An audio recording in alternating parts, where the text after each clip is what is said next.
اس کی بیل ہو جاتی ہے، یعنی 2 آدمی جیل میں، 1 کو بیل ہو جاتی ہے۔ اور کیونکہ ہمارا کیس نہیں رجسٹر کرتی، کیونکہ پولیس میری ایف آئی آر نہیں رجسٹر کرتی، اور پولیس اپنی ایف آئی آر لے کے آتی ہے جس میں پولیس کہتی ہے ایک شوٹر ہے، جو جے آئی کا جو تفتیش ہوتی ہے اس میں پتہ چلتا ہے 3 شوٹر ہے، تو ان کی ایف آئی آر تو بے معنی ہوگی نا۔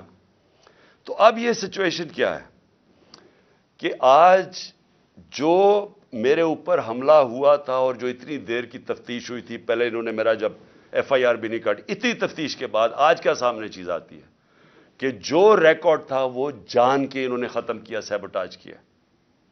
اس سے کیا چیزیں سامنے آتی ہیں؟ اس سے یہ سامنے آتی ہیں کہ جو میں کہہ رہا تھا کہ جو 3 لوگ اس میں ملوث تھے، یہ آج کنفرم ہے کہ یہ 3 لوگ ہیں، کیونکہ یہ صرف 3 لوگ کروا سکتے تھے۔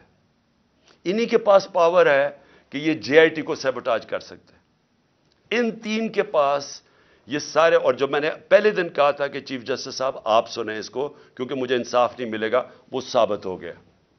کوئی انصاف ملنے کی اب توقع نہیں ہے کیونکہ انہوں نے سارا ریکارڈ غائب کر دیا۔ اور یہ کیوں کیا؟ کیونکہ ان کو پتا تھا کہ انہوں نے پکڑے جانا ہے اس میں۔ یہ ساری کڑی انہی کی طرف جا رہی تھی، اور اس سے یہ ثابت ہوتا ہے کہ جب مجھے عدالتیں بلاتی ہیں کہ جی آپ آ کے اپیرنس کرو، میرا سوال یہ ہے کہ میرے اوپر جب حملہ ہوا تھا تو میں تو اس سے 2 مہینے پہلے کہہ رہا تھا کہ میرے اوپر حملہ ہونے والا ہے۔ میں نے تو یہ بھی بتا دیا تھا کہ دینی انتہا پسند کے نام پہ میرے اوپر حملہ ہوگا۔ مجھے تو کسی نے نہیں بچایا، نہ کسی نے میری کوئی پرواہ کی کہ اس کے اوپر ایک اٹیمپٹ ہونے لگا ہے۔ اور کیونکہ کس نے بچانا تھا، جنہوں نے بچانا تھا وہ خود ہی ملوث تھے اس میں۔ اور تب ہی میں نے کہا تھا کہ اگر انہی کے اوپر چھوڑ دی تفتیش، یہ تو ہونے ہی نہیں دیں گے جو انہوں نے نہیں ہونے دی۔ اس سے اب آگے چلیں، اس کا مطلب کہ اگر یہ 3 لوگ ابھی بھی پاور میں بیٹھے ہوئے ہیں تو میری جان ابھی بھی خطرے پہ ہے، کیونکہ ان لوگوں کے ہوتے ہوئے کون مجھے پروٹیکشن دے گا؟ کہ اگر یہ جو 3 ہیں وہ ڈرٹی ہیری ملا کے اور یہ جو رانا ثناءاللہ اور ان کے پیچھے ہے، تو کون پروٹیکٹ کرے گا مجھے؟ میں جب بھی میں جاؤں گا پبلک میں، ان سے خطرہ تو ان سے ہے، جنہوں نے پروٹیکٹ کرنا ہے وہ ان سے مجھے خطرہ ہے، اور یہ ثابت ہو گیا جے آئی ٹی سے۔ میں اگلی بات کرنا چاہتا ہوں بس آخر میں۔ رانا ثناءاللہ نے بڑے زوروں شوروں سے کہا کہ جناب کہ میں نے یہ ایک میرے پاس آڈیو ہے کسی جج صاحب کے اوپر، امپلائی کر رہا تھا جج صاحب کے اوپر۔ 1996 میں جب بے نظیر کی حکومت گرائی گئی تو وہ ذرا ججمنٹ دیکھ لیں جس میں فاروق لغاری نے جب جو گورنمنٹ گرائی، تو اس کے اندر ایک سب سے بڑی وجہ کیا تھی کہ بے نظیر گورنمنٹ کو انہوں نے کہا کہ یہ فون ٹیپنگ کرتے ہیں، لوگوں کے فون ٹیپ کرتے ہیں۔ جو صدر نکسن امریکن پریزیڈنٹ، جو بڑا تکڑا پریزیڈنٹ تھا، اس کی گورنمنٹ گری کیونکہ اس کے اوپر یہ ثابت ہو گیا کہ یہ مخالفین کے ٹیلی فون کو ٹیپ کرتا ہے، اس لیے اس کو جانا پڑا۔ تو یہ تو خود ہی انٹیریئر منسٹر نے کہہ دیا ہے کہ ہم فون ٹیپ کرتے ہیں، اس کے اوپر ان کی گورنمنٹ جانی چاہیے۔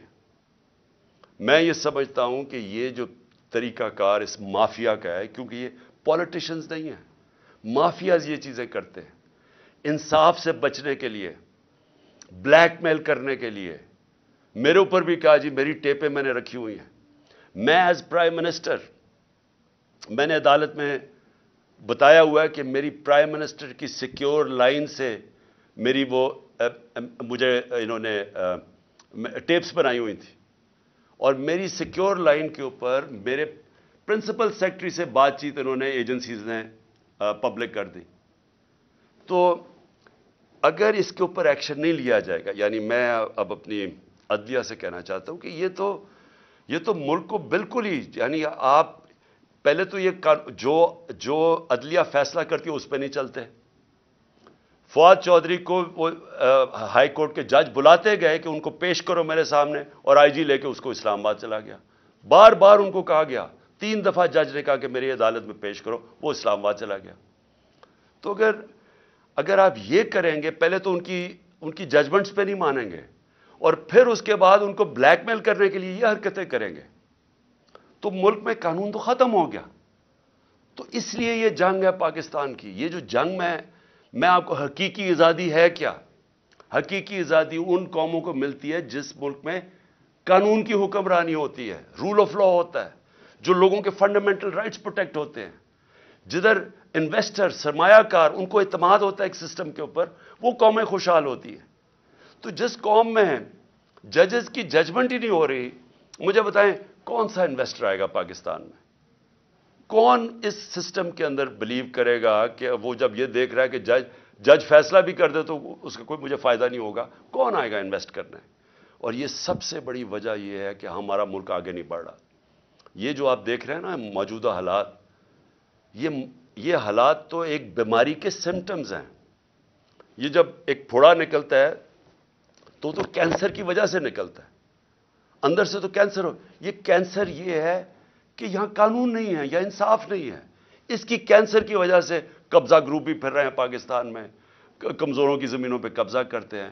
اس کینسر کی وجہ سے طاقتور ڈاکو NRO لے لیتے ہیں, اربوں روپے کی اپنی کرپشن معاف کر دیتے ہیں, کمزور صرف جیلوں میں جاتا ہے کیونکہ انصاف نہیں ہے. یہ جنگ ساری حقیقی آزادی کی انصاف کے لیے. یہ جو 26 سال پہلے میں نے اپنی زندگی میں سفر شروع کیا تھا, انصاف کی تحریک, یہ صرف اور صرف یہ مسئلہ ہے پاکستان کا.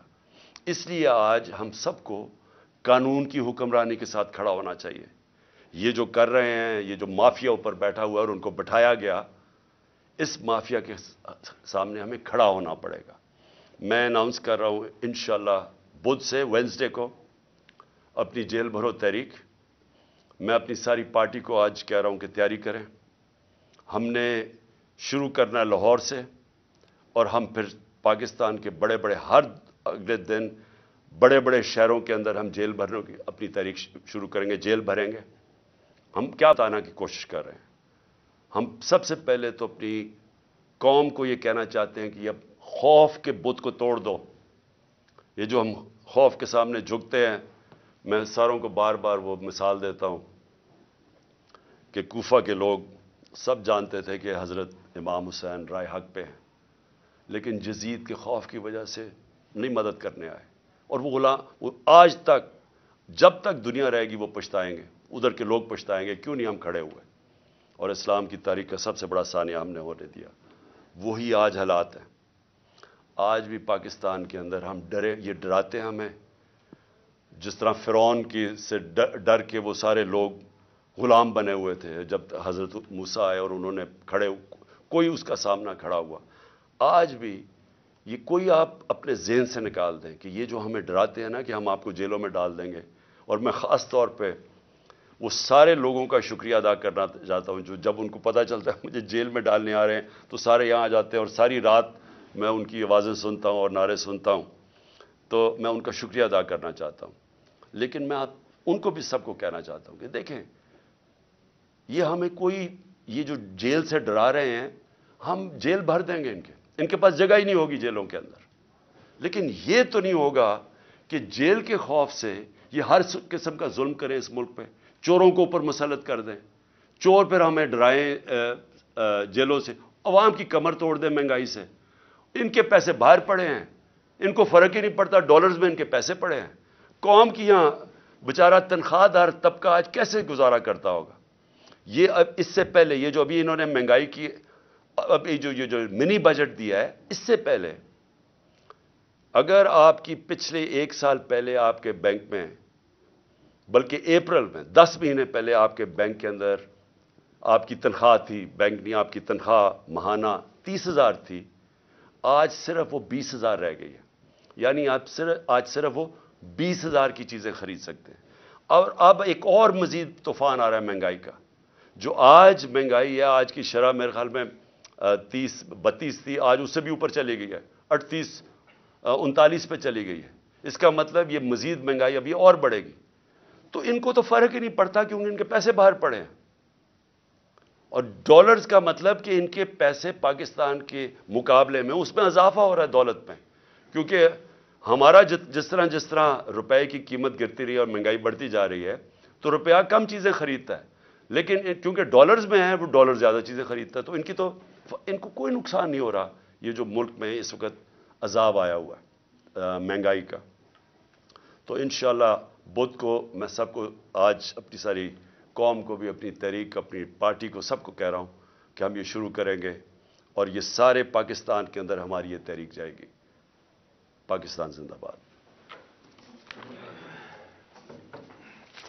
کتنی دیر تک؟ سر 35 منٹ. بس ٹھیک ہے، نہیں ہونا چاہیے.